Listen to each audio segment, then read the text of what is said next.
Welcome to Talking with Tech. My name is Chris Bouguet, and I'm sitting here at ASHA 2023 with Rachel Madel. How's it going, Rachel? It's great, Chris. I'm so excited. So here we are at ASHA. It's our only day here. Like, we came in for a one-day pass, one day. I had two presentations, one with you, right, which we're about to do. We're like sitting here just before we're about to go do the coaching one.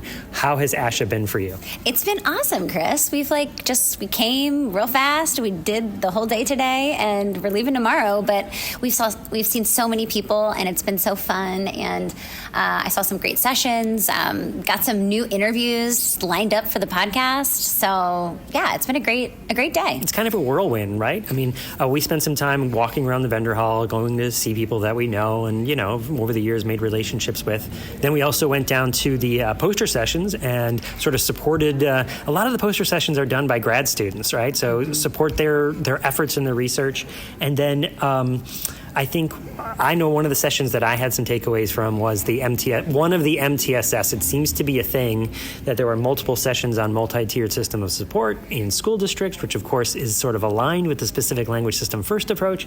So it was exciting to see packed rooms of people thinking about how to organize their instruction and their resources in a tiered format. Yeah, I had the pleasure of seeing Tiffanie Joseph, who some of you guys might know on social media as nigh.functioning.autism. So Tiffanie is a part-time autistic AAC user, and boy, were there some takeaways in that session. I went up to Tiffanie after her session and said, you did an amazing job, but also was like, you have to come on the podcast. And her and I had been messaging prior to this week because she's been on my radar for a while, but we're definitely solidifying that interview just because wow, so many amazing takeaways from that session. Can you think of one big one that just jumps in your mind? One of my favorite parts was this analogy that she gave of a car and how being autistic and having some challenges with dyspraxia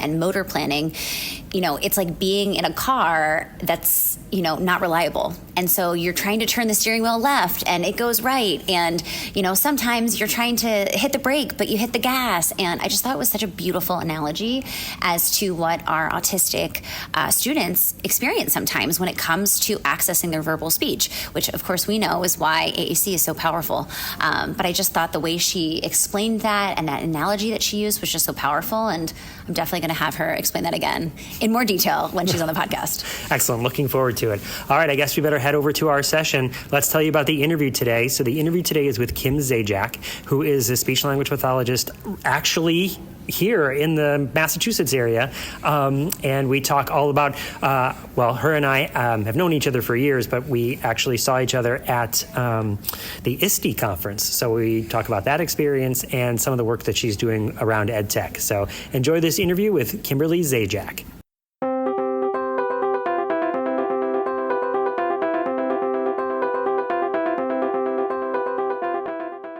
Hey, Rachel, guess what? We're headed back to ATIA. We've been doing this now for a couple of years, and it's always super fun time. It's a great experience, and so this is a whole day together doing a pre-conference. I love our pre-conference, Chris. It's just such an amazing group every single year, and every single year it's totally different. I feel like it's never the same day twice, and just full of tons of fun activities and lots of engaging conversations. And by the end of it, we're all BFFs, and it's so much fun. So if you're interested in attending, check us out at atia.org, find the pre-conference link, find us, and sign up, and we'll see you there.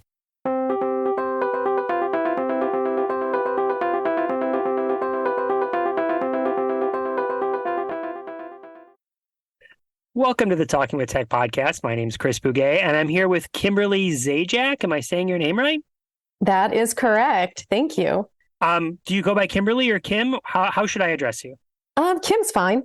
Kim. Well, and you and I have met many, many times in person, but it's often in quick passing at a conference. I feel like we've got to know each other a little bit through Twitter, now X.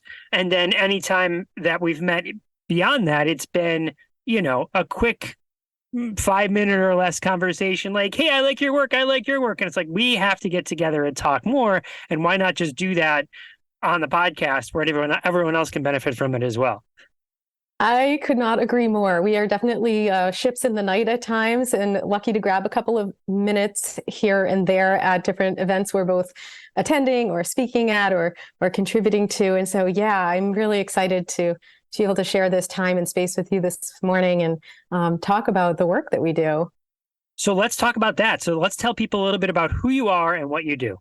Sure. So my name is Kim Zajac, and I am a speech and language pathologist. I am also an audiologist. I hold a dual degree, which is kind of like being a unicorn in some ways. I think there are less than 800 of us in the entire country who were crazy enough to pursue two channels of communication. So oftentimes I'll refer to myself as a communication specialist because I don't always like to align to just one channel, think inclusively, right? And so my current role as a communication specialist is within the Norton Public Schools in Massachusetts, where I service students in grades 6 through 12 in the secondary education circle. And the students that I work with range in terms of who they are, their interests, their skills, the directions and visions they have for themselves for life and as learners.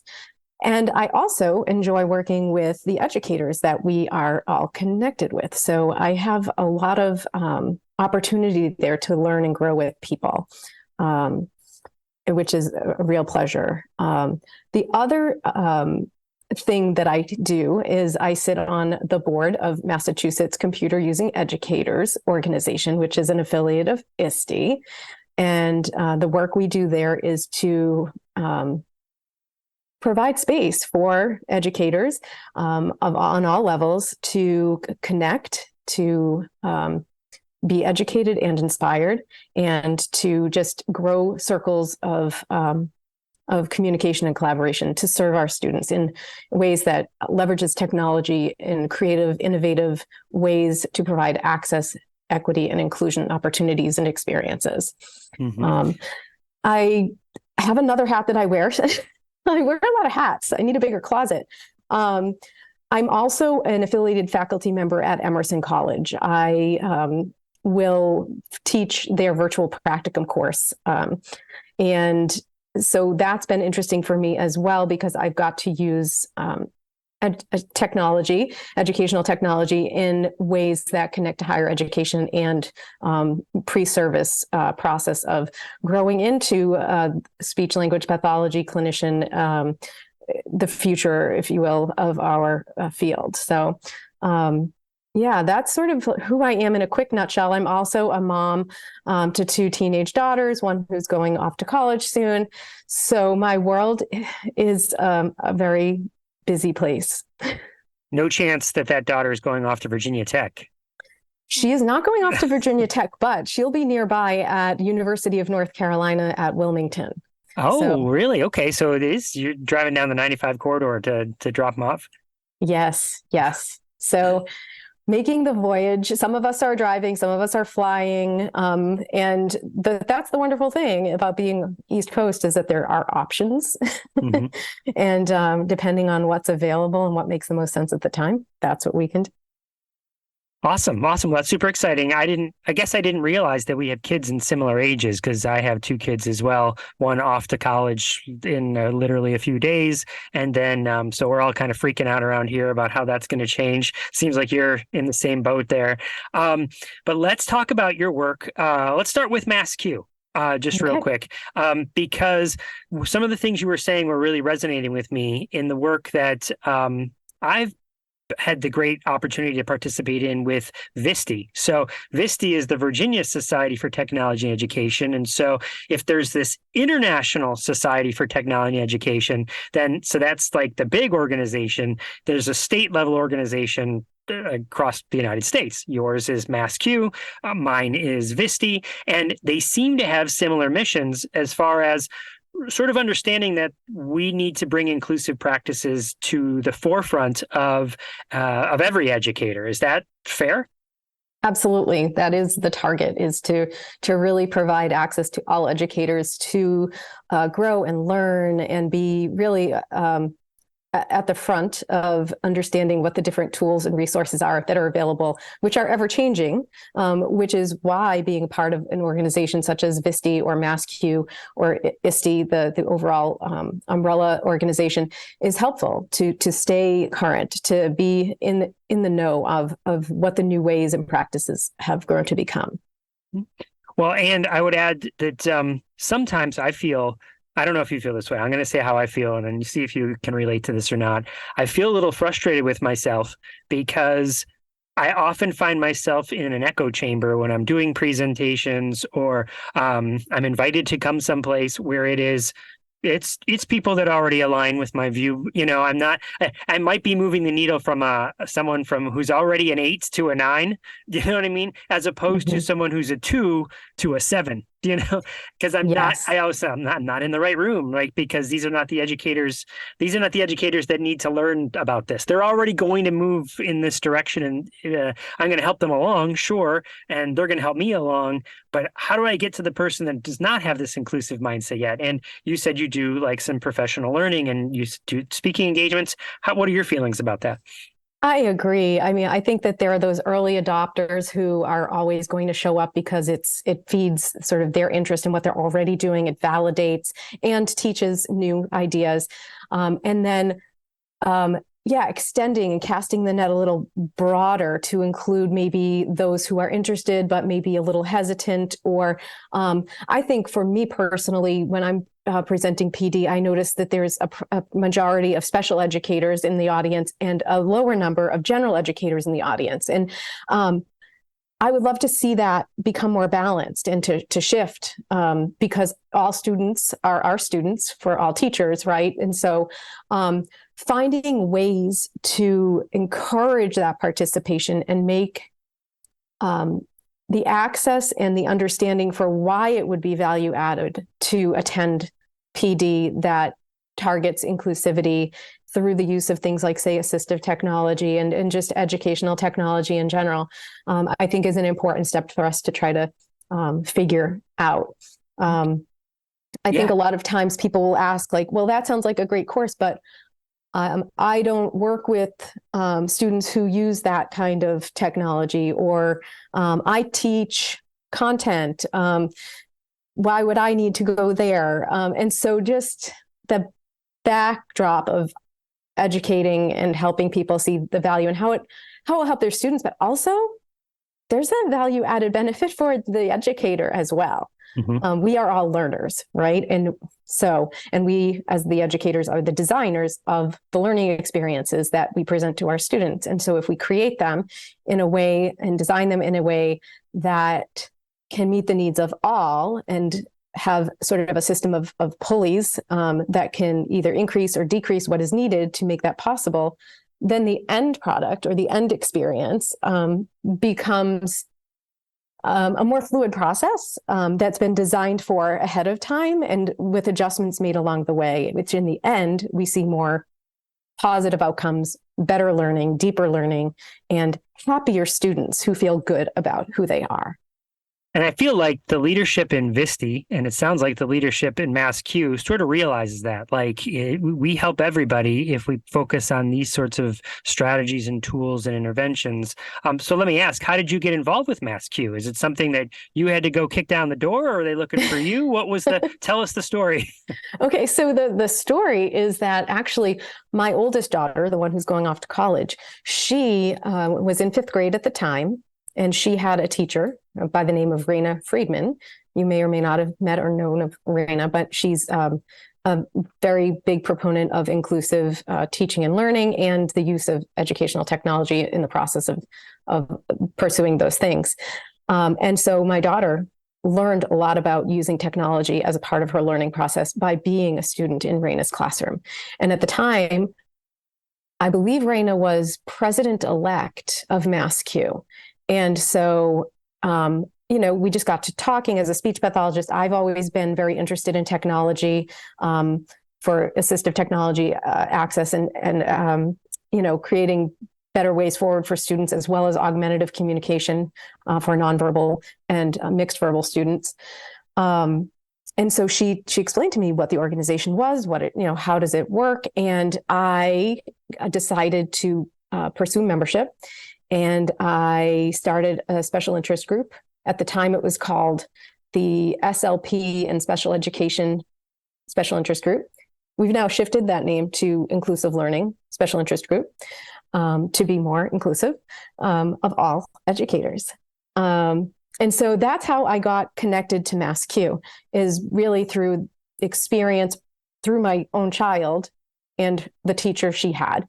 And then I started my own journey with MassCUE and my own professional journey of trying to provide the same inspiration for other educators and parents. Well, I think it's working. Let me say this, that this podcast is primarily about augmentative and alternative communication, right? With the larger theme being inclusive practices. And so I hope someone listening right now might go, well, okay, Chris is doing stuff in VISTE and Kim is doing stuff in MassCUE. What's my state organization and what does their inclusive practices or inclusive initiative look like? And maybe that's my thing this year. Like maybe that's what I should go and get more people, include myself in their work so that I can include more people in our work. Right. Get those conversations started and get those groups and gatherings together. Because it's really just about getting started. There's no roadmap. There's no requirement. There's no obligation. You can just take it and use that as a resource, as a network to bring you to the places you want to go and to ask questions that you are looking for answers, and really just, expand the possibilities for that beyond what's, right in front of you or even in your own district. It's helpful to hear other perspectives. It's helpful to hear what's worked for other people.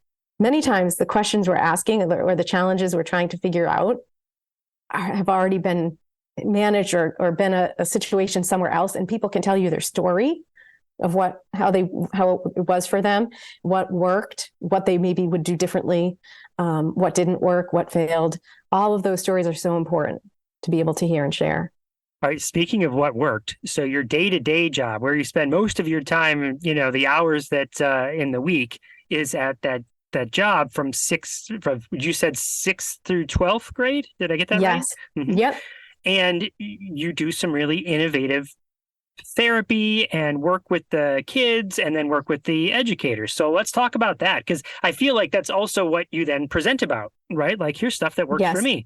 And then I'll just tie one last thing in here before I let you think on that for a second. The last time you and I saw each other in person was at the ISTE conference, and I was at the Dungeons and Dragons session that these two guys put together, and you come rolling in and I'm like, oh my gosh, there's you. And talking about doing like role playing games, which everyone who listens to this podcast is like, oh, here's Chris talking about Dungeons and Dragons again. But I was like, see, look at other people are showing an interest. And tell me, wasn't that like a super fun session?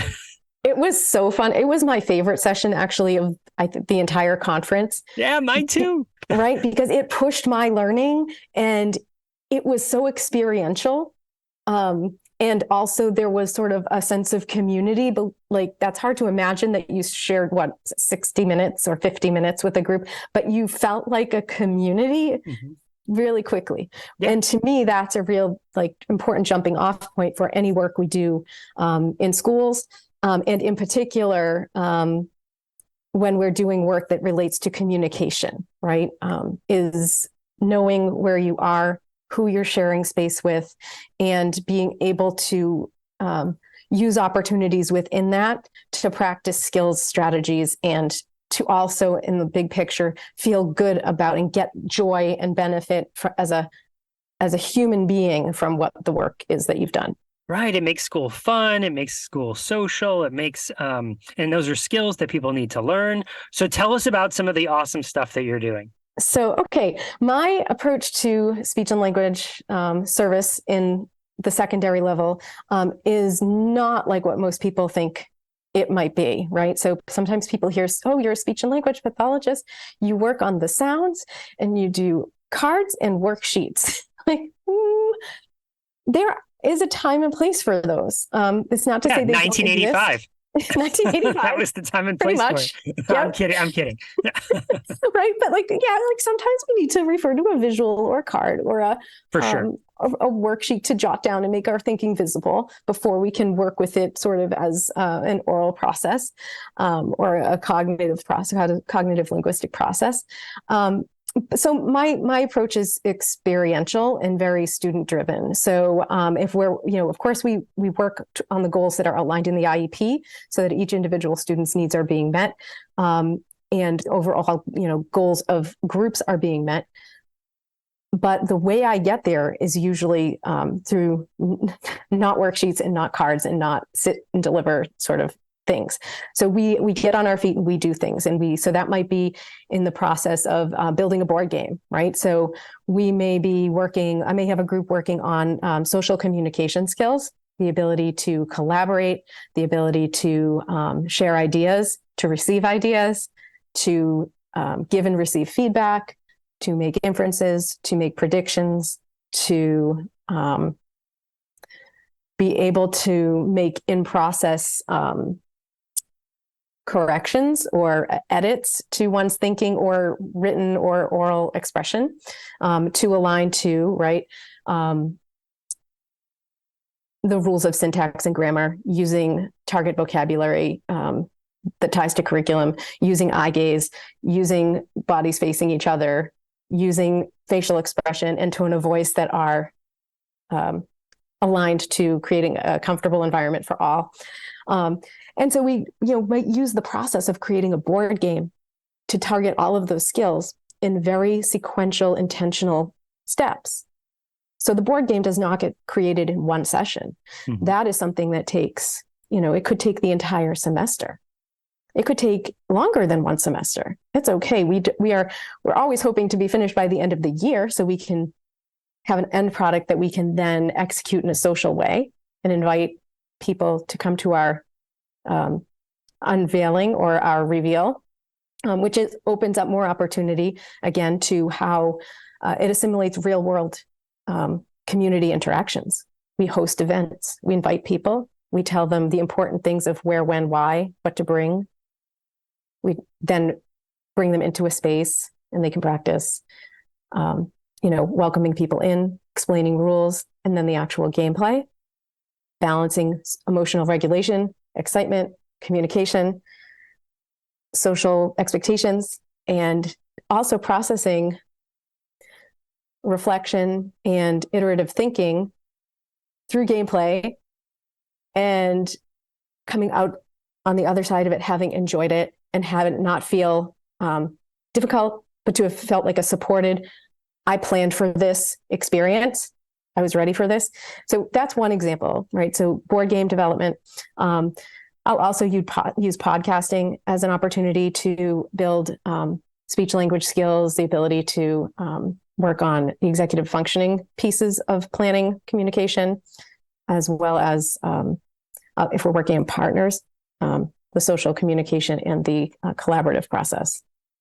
So those are two examples. Well, can I reflect on those two for a second? Let me just say a word that I didn't hear you say, but I connected both of those is authentic, meaning the kids have an authentic audience that they are working for. We're going to make this game and we're going to actually play it with others, and those might be who are they making it for? Could it be anybody to play the game? Are they making it for a particular age group? Like since you're working from 6 to 12, is it, hey, I partner with an elementary school, we're going to go down there and show the second graders how to play this game? Or is it like, no, the assistant and principal and a group of high school kids, or all of the above? Chris, we've done both, or we try and make it both. How does it all work?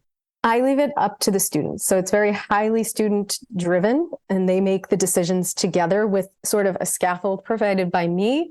And I will, if they're sort of in a stuck position where there's two opposing opinions, I will ask questions to push their thinking. And I've never needed to make a decision for a group. They always arrive to their collaborative agreed upon decision, which is really important for middle school students and high school students, because there's a big shift when you leave elementary school and you enter secondary, there's so much more group work. There are labs. Lunch is not just with the people that you sit with in class all day long. And so there's many more opportunities for challenges to arise where collaborative decision-making needs to happen. And if a student has weakness in that area, right, of making collaborative decisions or communication or any emotional regulation, that can cause withdrawal. That can cause students to then not participate in things. And then we are losing opportunities to either build skills that are there but just need to be boosted and practiced, or if it is a lagging or an absent skill, showing the way of how and building it from the ground up. And then also building an awareness of self for using skills or needing to use skills. One thing that I did with one of my board game groups this year was I gave them sort of like a self-assessment rubric.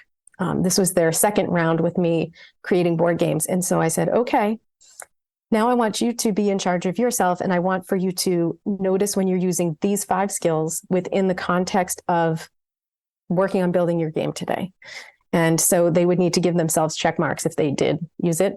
And I was also keeping my own, and we would do a compare and contrast. What did you see? What did I see? And then we leveraged it even higher when they all got very good at that and were highly accurate. I said, okay, so you don't just communicate with yourself, you communicate with a group. So now I would like you to keep track of yourself and a group mate. And I want for you to see and aim to have balance with the social communication behaviors that you're using, and be sure that it's not just one over the other, right? That you're sharing this opportunity and experience equally or as balanced as possible. That was super cool. It opened up a perspective that they never had thought of. They were like, this is really cool. Like, I noticed I did all the talking. Mm-hmm. I did not give John time or even like a minute to talk. And I was like, okay, so I noticed that. Right. What can we shift to, differently? And don't you know it, the shifts would happen. Yeah. And they were proud of it. The eye contact, like middle schoolers, so they like to do, they're fine. They don't need me. Although this one particular student was actively really trying to do what he was charged with as a task or a challenge. And he did it. And then he looked out of the corner of his eye at me and kind of smiled. And I said, good job. That's growth. That's growth. You just recognize growth in yourself, right? Right. And that's so important. Mm-hmm. It's so important, especially with our students who have maybe were in middle or upper elementary school during the pandemic when things shut down, and opportunities to grow these sort of self-assessments and ability to even to grow the skills themselves when absent. Mm-hmm. So yeah, it's been great. Yeah.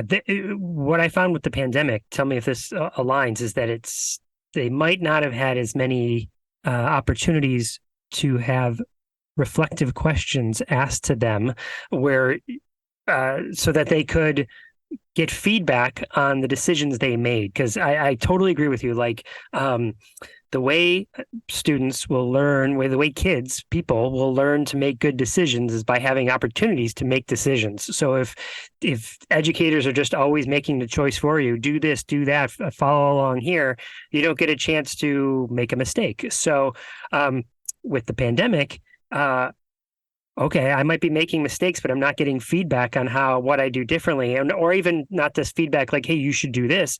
No one's asking me the questions, or I'm getting less opportunity to ask of someone asking me a question. So I'm getting less opportunities to reflect on my decision making. Right. Or I'm assuming that the decisions that I've made are the best ones I could have made. Mm-hmm. Right. We're just assuming, well, no one said anything. It must be okay. Yeah. And that's just, there's nothing that, could be done about that. The, world shut down. Teachers were not able to be in classrooms with their students. Parents were home with their students, but needing to be on a computer to do their job. And so there was a lot of independent learning time, maybe handed to students who were not developmentally in a position to really use that productively. Mm-hmm. I didn't know the conversation was going this way, but I also say there were some, I asked, do you know some learners that actually did better because now they had more independent learning time and it wasn't as structured and there wasn't people telling them that, I see you nodding. Yes, I definitely have had that experience. In fact, even one of my own children did better with some of the pieces of, the digital, online learning that was part of the pandemic experience. I think for students who might have challenges around like anxiety or even just benefit from having more control over the pace of things at that asynchronous piece and having just a little bit more flexibility on when assignments might be due or how they were broken down into individual pieces to get to the larger sum was really helpful. Yeah, I think it has to be a takeaway whenever there's a conversation about the pandemic, because so many people are immediately put it in the bucket of, well, that was all bad and kids missed out on so much. And I always like to, in the same way that you were sort of balancing out kids taking turns, well, yes, but there was some things we learned from that pandemic, and that is flexibility is key. For some kids, it worked better. So let's, like you just said, the asynchronous, be in control of when you want to work on certain things, and that all worked better for them. So let's give them more flexibility. Is that a fair takeaway? Definitely. And oral presentations too. I feel like kids are more excited to share their screen and talk through what their learning product is, more so than standing at the front of the room to do the same pretty much task, but just in physical form. And I can say, like, I can understand that. I mean, I present all the time, but, there is something to be said. There is I think because we can only see our screen and not everybody watching us, it reduces the demand on the capacity of our cognitive and emotional system to, self-monitor and be feeling things while you're also delivering and sharing things. Mm-hmm. For sure.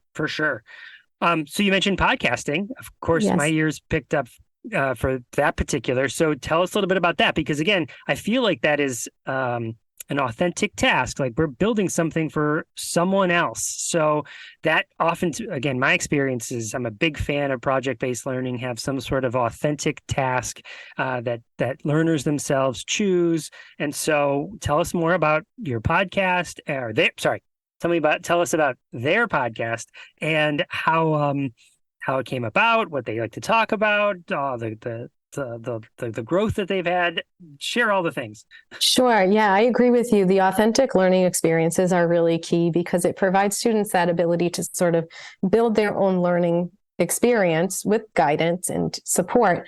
And it also at the same time, or at least toward the end of what the authentic experience is, builds application, right? So oftentimes we target skills and we try to build skills and strategy use, but it's, sort of like splintered and separate. And it's like we have to create sort of opportunities for the application and transfer process to happen. With building a podcast, we can outline sort of like, okay, these are the skill areas that we are, needing to work on.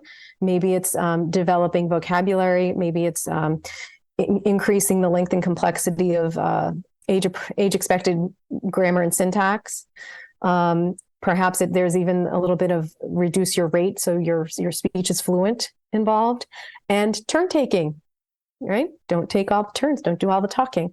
And so we talk about what the goals are up front, and then it becomes, okay, so here are some choices. Do you want to build a podcast? Do you want to build an infographic? Do you want to do a role play recording a video? Okay, some pick the podcast. And I love the podcast because I think it's a really awesome iterative experience that you can, take in small steps. So then it becomes, okay, are you familiar with a podcast? Most kids are now, but if not, we listen to podcasts, experience podcasts, rate podcasts. What did you like? From the ones you listen to, what would you like for yours to include? Going from everything from entry music to what is your topic? So think of one example this year, 2 boys I was working with, they were a small group and working on basically some of the goals that I just mentioned before. And they chose their topic. They wanted to talk about the concept of being hangry. Middle school boys get hangry. And the 8th graders in my school, I think that the 8th graders eat the middle lunch. So it's like not super early in the day. So there's some time for them to work up to this hangry. It's not all the time, but sometimes, and almost always by the time school is over.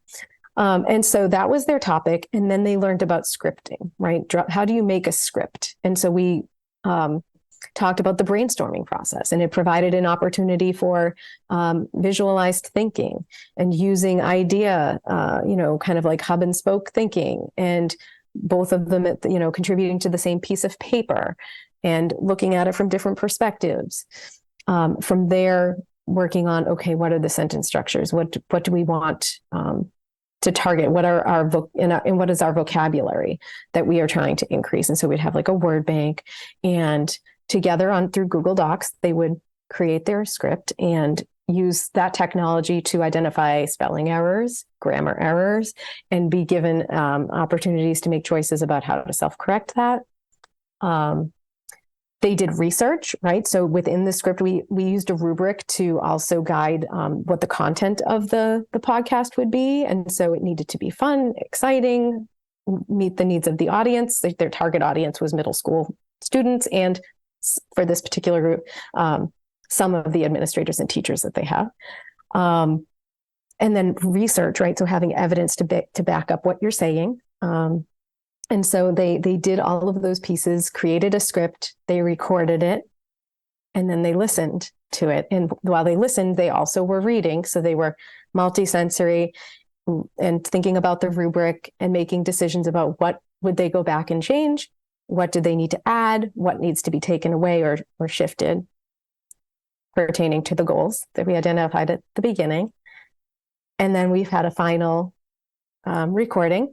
They gave it the seal of approval. And then we went on to the social piece of hosting a reveal party. It actually was a reveal party and a taste test, because they wanted to invite people to help to cast a vote to decide which of the recommended snacks for battling hangry was the best.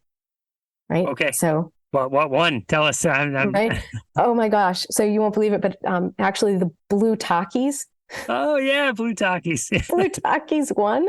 I'm pretty sure it's because they were the hottest and chips. But they're yeah. Other honorable mentions included, flaming hot Cheetos and oh my gosh, a particular energy bar. I think it might have been a Kind bar. Like a Kind bar. Mm-hmm. Mm-hmm.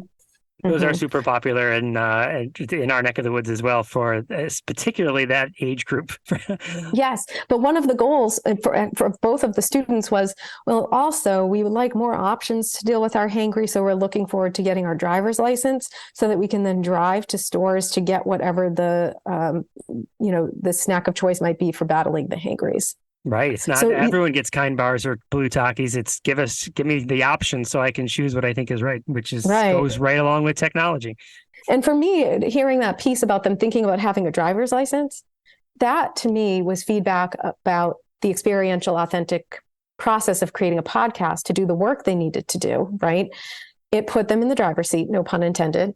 And it allowed for that student voice, student directed. They were fully thinking about themselves, right, in a positive way, and a vision for themselves to be heard and what they're reaching for. Mm. So they felt very heard. Gosh, I love that so much. Is it out there someplace? Can we listen to it? Is it it's really an audio file that's not shared on the internet, so their parents can hear it and whoever they want in the reveal. Gotcha. Yeah, it was not. It was offered that it could be published, and both of them declined for that. But they were willing to broadcast it in the in the classroom to the people invited. Love it. Love it. Love it. All right. You made reference. So you made reference to Google Docs as a piece of technology. You do work with MassCUE. You and I were at the International Society for Technology and Education conference. How do you use technology to help with all the endeavors you just described?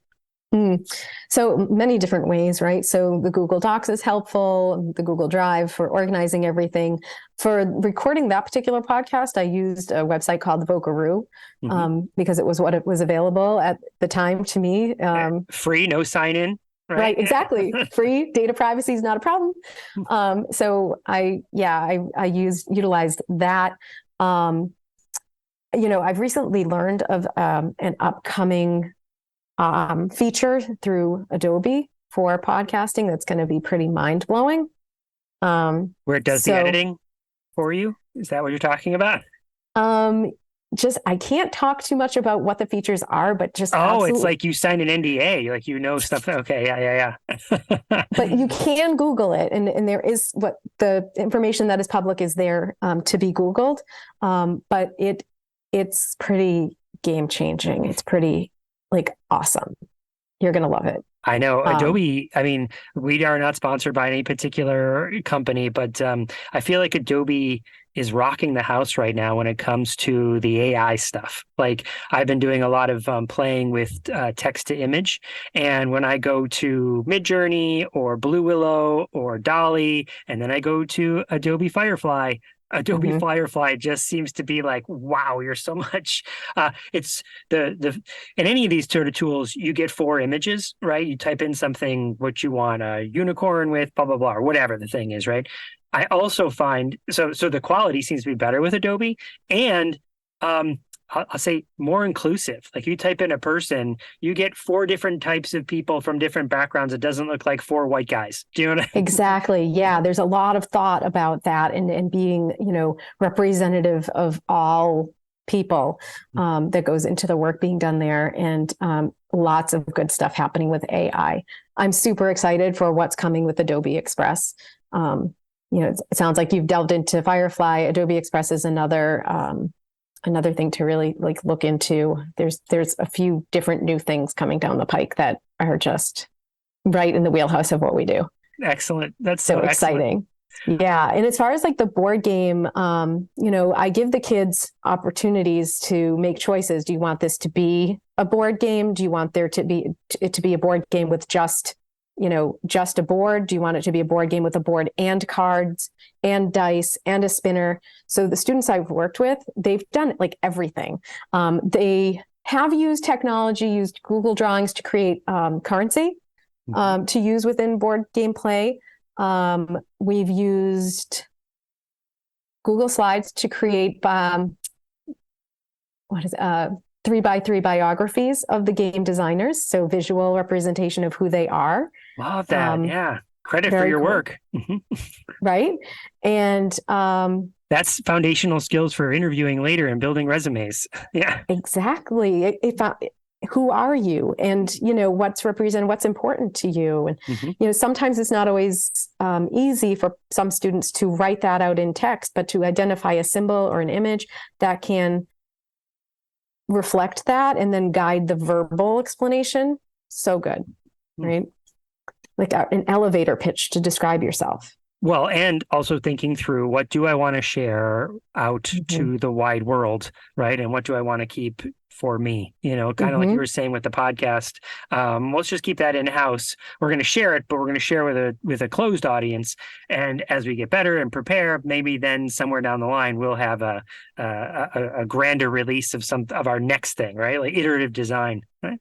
Yes, exactly. And, there's so many pieces of technology that are available out there. I mean, there are platforms that students are familiar with within their classroom. So I try to also utilize those things like GimKit. Kahoot is another one. And I would say also one that's specific to the speech and language realm is like the Everyday Speech platform, which offers a lot of video modeling opportunities, which is not always easy to find in other places, in a way that's super easily accessible. When I last saw you we saw each other at the ISTE conference, and I said it was the Dungeons and Dragons session. That is I think the last time I saw you, but that's not the first time I saw you at ISTE. We were both at the Inclusive Learning Playground, and you were doing sessions there. Can you tell us a little bit about like the sessions you do either at that playground or beyond? Like, what are you presenting on? Yes. So I presented on ways to make engaging in the learning process more inclusive and equitable for all students using visual tools, right? So oftentimes we're building skills and strategies, use and application, and it's done in sort of purposeful, sort of set up opportunities that, I work with my students sometimes in a pull-out model, but a lot of times in an embedded model as well. So I'll push into the classroom. That's what I do more of the time, but being there in the classroom, you don't always want to be using verbal messages to remind and suggest, right? So like very small, subtle visuals can be very highly effective nudges for our students to kind of call on what they've been working on in a particular, area, and be able to put it into place in the moment, right? So I kind of have like this toolbox of visuals that I create that align to the strategies and skills that we're trying to build and develop. And I leverage them. And, sometimes it's, that they have them on a keychain themselves. They have it, a sticker on a Chromebook or something taped to the top of their desk. Or it might be a particular targeted lesson, and I just come in and give them all something right at the beginning, and it's just kept right there. So I spoke on that topic of leveraging the visuals to support student skill and strategy use and application. Can I ask you a specific question about that, and then come back to what else you're presenting on? Can you give us a quick example of one particular skill, a visual that matches that skill, how you implemented it, and how you created it? Sure. Okay. Let me think about that. That's like there's this kid this one time, and what he really needed was a reminder to, or something like that. Yes, I'm thinking that like highly functional. So in some classrooms, there are students who have their hand up all the time or just are blurting because they do know the answer and they want to help and share it. And so we work on things like turn taking, or we work on, even different than turn taking, becoming more aware of what it is to drive versus stop a conversation with whatever the contribution might be. So we call them drivers and stoppers. And so, referencing everyday speech, they have a great curriculum, and that's the common language that they use. And so within that platform, there are visuals that are created that I will print out and I will laminate, and I will sometimes modify to just, again, like that green car means good job. You drove the conversation with your contribution, right? And so sometimes it's a positive, like, great job. Affirming. Just, right? Just tapping on the desk or, holding it up or whatever it might be. But if we're using a stopper, and maybe not the first time, but like the second time, you might be like, like walk by, just by the desk, just tap there. And then, yeah, that's right. Yeah. So people can't get this audio podcast. So I'll create the visual. Kim is putting her finger over her mouth, not in a shh way, but sort of like making a mustache with your finger under your nose, or maybe like a little question mark over your. But this sounds like maybe you've worked in this in a very small amount of time outside the classroom. Hey, remember when I put my finger like this, or when I touch my badge in this certain way, or I tap my shoulder. My wife and I, don't tell anyone, okay? But my wife and I have like signals that we've agreed upon. Like when it's time to leave a party, we do that, and we're like, okay, I'm done. It's time. Can we go now? We do this thing so that so sort of the same sort of nonverbal cue, but we have this. I got you. Okay, I understand that I am going too far or too fast right now. I got to slow down or something. I have to bring this conversation to a close because it's getting late. Another example is in working with a student who tends to really enjoy speaking about very distant past memories that other classmates either don't know about, or it's just generally unrelatable. For maybe the other, 6th or 7th grader. We created a visual roller coaster of child's lifeline, memorable experiences, and starting from the way back to the now. And then the encouragement was, let's use topics from the now. And we created a sort of like a sub visual of, for that topic, what are some conversation starters that you could ask, and what are some drivers that you could then, continue with to evolve your conversation initiation successes with grade age peers, and lead to the student's overall goal of building his friendship circle and being able to socially invite another student to be part of gameplay or even something outside of school. So building the steps through the visuals. And so in a, social group, if, I was hearing, a reminiscent memory from when a person was 4 years old, I might just sort of show the roller coaster and, Awesome. let me get further along that ride and talk about something more recent. Well, it just ties to their background knowledge too. That's so awesome. All right. So let me ask, Right. And what it's else? fun. Like the roller coaster Yes, is and it's fun. It's not being told like that's wrong. It's just continue the ride, get to now. And that brings more fun. It will be more fun for you when you do that. I mean, there's certainly an element of fun of everything you're talking about here too. The podcasting, the board games. This seems like an underlying theme of our whole conversation. So what else are you presenting on? Oh my goodness. What else am I presenting on? I cut you off by accident. No, I cut you off. it actually, I think a lot of the other presentation that I did at ISTE had to do with basically like leveraging games and game development, visual organization of thinking, and solving problems. I'm trying to think of what I'm presenting at next. We have MassCUE coming up. We have a fall conference in October at Gillette Stadium, and I will be presenting there on a couple of different topics. One is using a tool called the Innovators Compass, which you might have met Ella at ISTE. Yes, I did.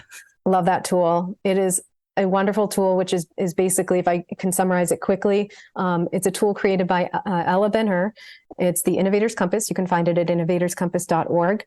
And it is a tool, a framework of questions to help anyone get unstuck from any challenge or situation or problem that needs to be solved. And it just keeps people and humans at the center of the thinking and pushes us through sort of a 5 questions of sort of, who's involved, what's happening and why, what matters most, what are some ideas, and what are some experiments or steps to try. It sounds so simple.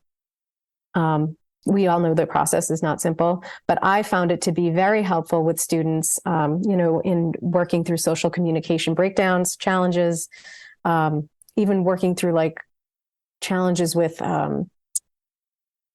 even just work completion, things like that, like what's the barrier, what's in the way. And we've used the Innovators Compass to support the deeper thinking of literature. So we might be reading a book together, and in an ELA class, Mango Street is one example, where we can then take a look at and do a little character analysis and look at the story through a character's lens, and maybe they're facing a challenge, and then think through that using the compass. Right, higher order thinking is sometimes challenging for students, and so it breaks that down into more manageable chunks. So I'm presenting. They're going to use that for the rest of their life. They will, and I have students who use the compass in the world outside of the school walls, which I love hearing those stories because it's just super helpful. That's what we're here to do. So that's one area that I'm presenting on. So again, it connects back to that visual thinking, the supporting of deeper thinking just through modified processes. And I'm also presenting on building a community through the use of basically like social club dynamics and photography. I'm co-presenting with a teacher that I work with at the Norton Middle School. And so very excited to do that. Tell us more. So there is a club at the middle school that students can join. And the teacher that I work with, her name is Tara Anderson. She's the club leader, and she basically teaches the kids about photography, some of the elements and pillars of, taking pictures and really using them to communicate meaning. Talks a lot about perspective,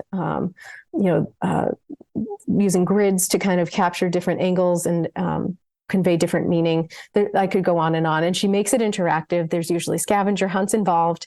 And from my point of view, I work on perspective as well. So perspective taking and taking pictures and then creating something different with it. So I sometimes will call it shadow meets doodle, and I'll take a picture of something, and then whatever the shadow is of what the object of our attention is becomes something else. It transforms what we think we see into something different. And so it creates a space after school for kids to come together and build friendships. For some students, building friendships comes naturally and it's easy, or maybe they have clubs or sports that they do outside of school that just facilitate that. And for other students, that's not the case. So it's been really wonderful to see what the provision of this particular club and what mine and Tara's shared love and creative minds around photography and visual thinking and doodling has been able to kind of bring to the students to experience and grow their own, sense of community and interaction together. Awesome. It sounds awesome. They're going to be great presentations. I wish I could be at MassCUE to go see them. I know. Well, we loved when you joined us at MassCUE a few years ago now. That was pre-pandemic, I think. It was, like but what a good time. Yeah. Even though it was at Gillette Stadium and I'm a Buffalo Bills fan. It was awesome to be there. Yes, it does. There is some football friendly rivalry conversations that do take place there as well. Let me ask you this. So here we are at the time of this recording, it's summertime, and that often means intentional learning for educators. But just in general, let me ask you, what's got you really excited? What's got you really curious? What are you kind of wondering about in the world of education, speech, inclusion, whatever you want to talk about? What's sort of floating your boat recently?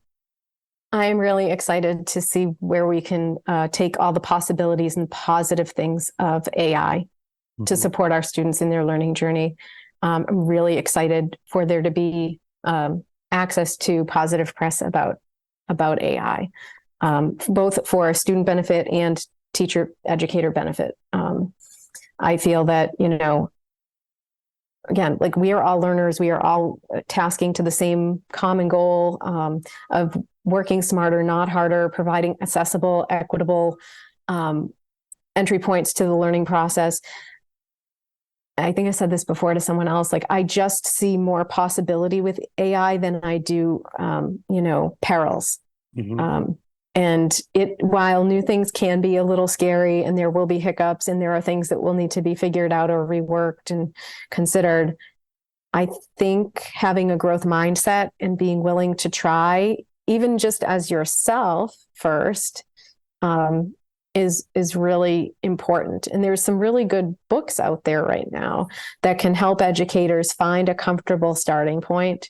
There's a book out by Mary Howard. There's a book out by Donnie Piercy.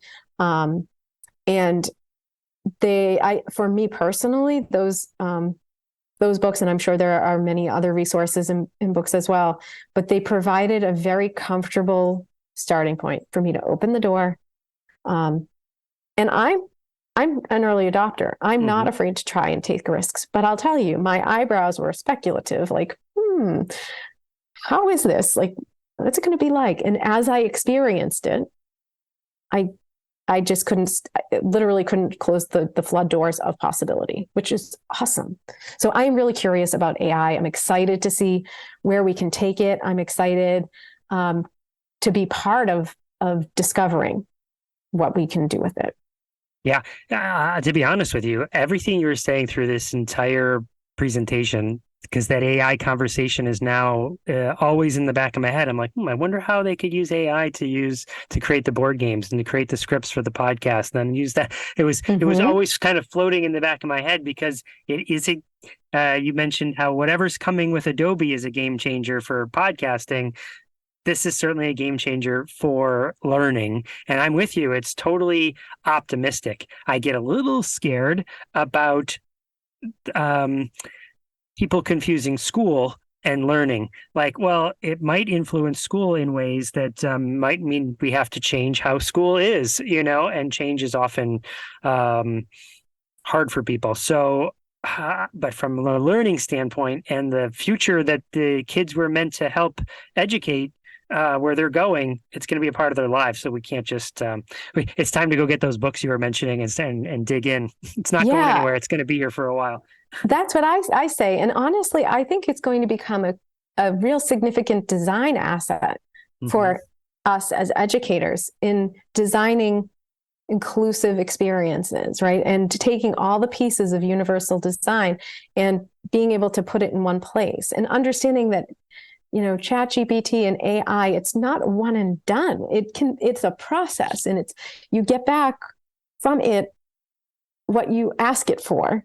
And then it's up to you. It actually builds in opportunities for that reflective, iterative process that it is absent sometimes, unless it's intentionally baked into the design plan and process of a lesson. Oftentimes the reflection is saved till the end, but with AI, it can be throughout the entire thing. Literally in the name, it says the word chat. And so when we were talking earlier about the kids learning to take turns, that's sort of the same idea when it comes to that particular tool. It's not just plugging in one thing and getting an answer. It's plugging in one thing and starting a conversation. And so you're going back and forth, right? I never thought of it that way, but I love that perspective, and it's so true. It's a conversation with the technology, but also it's a conversation with yourself. Totally.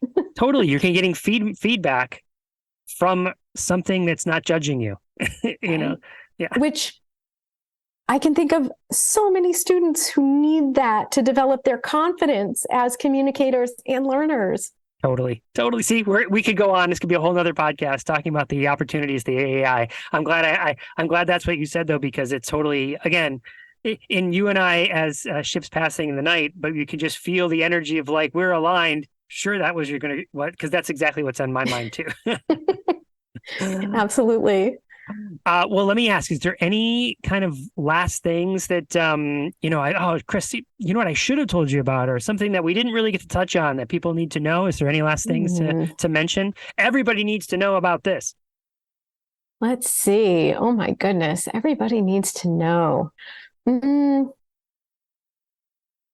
I think everybody needs to know. I think it is to keep that open growth mindset around AI.